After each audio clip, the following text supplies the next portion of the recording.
everyone. I finished Vipassana 10-day silent meditation retreat on Sunday. Happy days. I'm very proud of myself. And I thought I wanted to do a quick video about what the experience was like for me. I thought some of you might find it interesting, or maybe some of you would like to know more about what happens and how it goes. I don't know if it's going to be useful or if it will help or not, because I myself, I didn't really know what I was getting myself into. I signed up, I knew it was going to be 10 days in silent and quite like intense meditating, but I didn't really know the techniques or the process or what's going to happen, and maybe it kind of like worked for my favorite too. So I'm gonna like say maybe how I felt, what it gave me, but not in like too much detail about the actual course.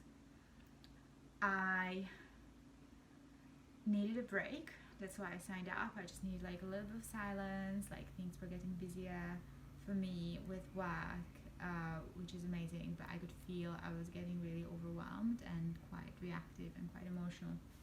So I thought, let me just take a step back. And then I signed up. Then just before, I almost got cold feet because people are very, and I believe for some people it really is life-changing course, and I think that's amazing, and I don't take it away from them. But I've also heard things like it's the most difficult thing that I've done in my lifetime, and it scared me. And the day before, I just kind of like realized the gravity of it, that I'll be disconnected for 10 days from everything, which I have to say doesn't normally happen. I don't remember when I spent more than like 3 days away from internet or my phone since I was a child, before mobile phones even existed. And then my dad actually had a good point. He was like, well, people go and meditate for like 6 months in caves, and and they survive. Like, I'm sure you'll survive 10 days. So I was like, yes, okay, let's do this. It was challenging, I'm not gonna lie. It's one of those things, like, it's gonna be as challenging as you make it. No one forces you to do things, obviously. You're responsible for yourself, so it's all up to you. I personally like to work hard, so it was very tough. And on day 4, I crashed. I slept for most of the day. And then it just kind of like steadily went up and down. Things don't really get that much easier, I guess. Like, I just got more accepting of the fact that I am meditating all the time. It was beautiful. It was very cleansing. It was physically cleansing, because your diet is very simple, and also emotionally cleansing. Gives you time to process certain things from your past. So again, like, it depends what you've been through. For example, I've had some childhood trauma, and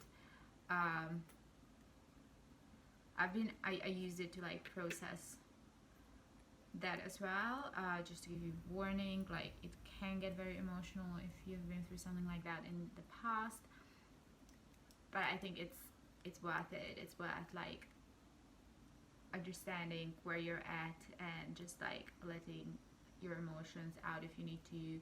And as they keep saying, it's like, you know, feeling everything and reacting to nothing, which is the whole idea about the Vipassana meditation.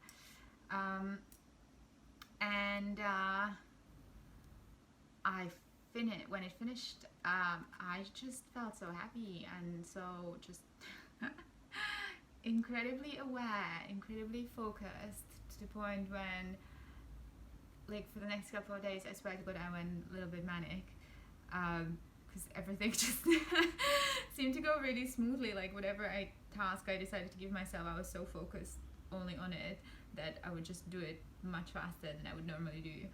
And then the next one, and I had to be kind of pausing myself, like, you know what, like, remember to breathe.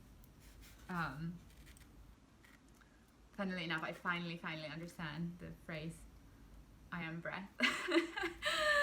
It only took 10 days of only breathing to just I guess, yeah, I don't know. I don't know what I don't know, so maybe I still don't understand it fully, but I definitely feel I like finally feel it and experienced it much more. Yeah.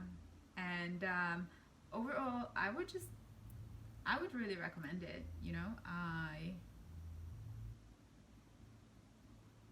To anyone. Anyone can do it. I wouldn't be scared. And the very helpful thing was that I would just encourage myself, and I would be very loving to myself, because there is no point of like trying to sit and beat yourself down. Like, oh, I'm making mistakes, I keep being destructive, or I keep fantasizing. Fantasizing was another thing I've realized. My head is constantly in stories and conversations. But